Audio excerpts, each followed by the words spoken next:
Welcome to the deep dive. Today we're going to unpack something that seems, incredibly simple on the surface. We're talking about an observation from Pedro Mala's essay, She Just Smiles. Our mission here is to use this one image, an older person just quietly smiling, as a kind of lens for looking at the world and maybe even our own relationship with time and pressure. It's a beautiful piece because it does Mhm. something so effectively. It just immediately sets up this powerful contrast between two really different ways of paying attention. Right. You got the tense parental way of being always vigilant, and then you have this settled gaze that comes from a long-lived experience. It's just a very clean way to see what time actually gives us. Okay, so let's start with that parental stance, because I think we can all relate to that one. Oh, absolutely. You're standing somewhere totally normal, like a park or just on the pavement, and you're watching your kids play, but your attention it's always split. It's that constant mental checklist, isn't it? You're responsible, you're attentive, but you're also what the essay calls half ready Half ready for what? for the consequence. You're always scanning for what might go wrong. Is that fall a bad one? Do I need to step in here? And it's not a flaw, of course. It's just that's the shape of care when you're focused on what needs fixing or what might happen next. And then into that scene comes the older woman. She's stopped, she's watching, she's engaged, but she's not. She's not intervening. No, no. She's just watching, and she has this quiet smile. But I mean, the immediate question for me is, couldn't that just be sentimentality or simple nostalgia? That is the crucial distinction the essay makes. Because if it were nostalgia, her expression would figure, right? It would change depending on what was happening. It would react to the little dramas. Exactly. But her smile is described as quiet and complete. It doesn't ask for anything. It's not trying to get a reaction.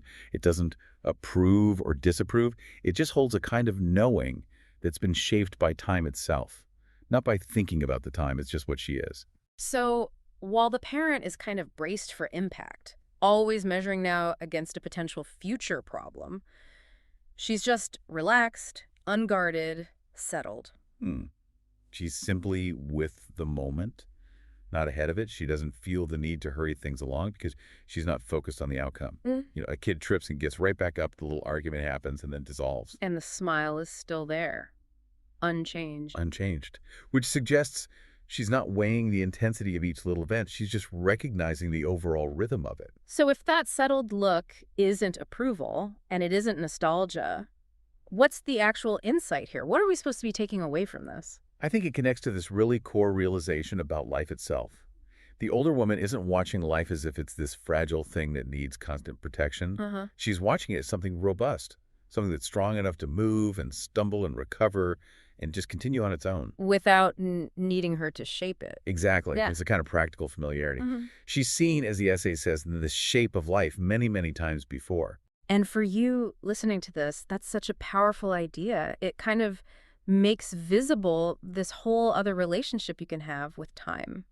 A way of being where not everything feels so decisive, where you don't have to intervene all the time.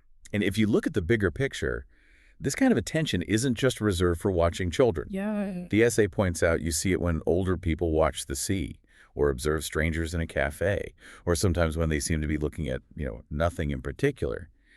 It's a quality of attention that's directed at life itself.